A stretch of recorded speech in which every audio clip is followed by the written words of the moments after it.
A look right now at the bright spot for you on this Friday afternoon, because at the end of each and every week, we love to give you a look back at some of the great stories from the week. Yeah, absolutely. And this week, we're all about the holiday spirit. Here's Channel 3's Nicole Nalepa with a week in review of the bright spot.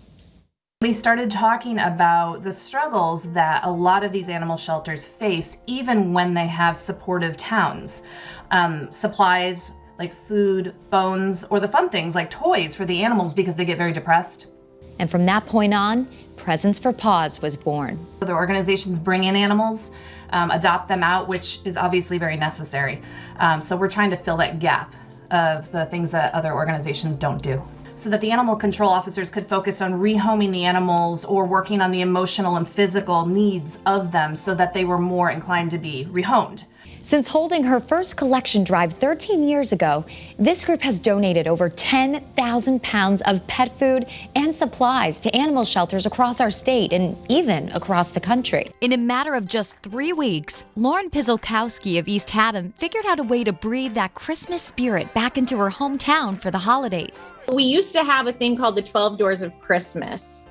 All the businesses would open and they would give out hot chocolate and candy canes and all that stuff. So we would walk around the village and go to all the different doors. But then it went away. So too did the huge tree on the town green. They cut it down several years ago. Her initial thought was to find a new one this year. So I was like, well, I can get a tree and light it. That's not a big deal. I'll fundraise a little bit.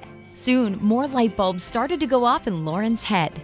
And then I was like, well, it'd kind of be cool if Santa flew in. So we called the North Pole and he was available. And as the saying goes, everything happens for a reason. I wasn't supposed to be at that event that day. And the group called and said, hey, can you come down and bring us an extension cord?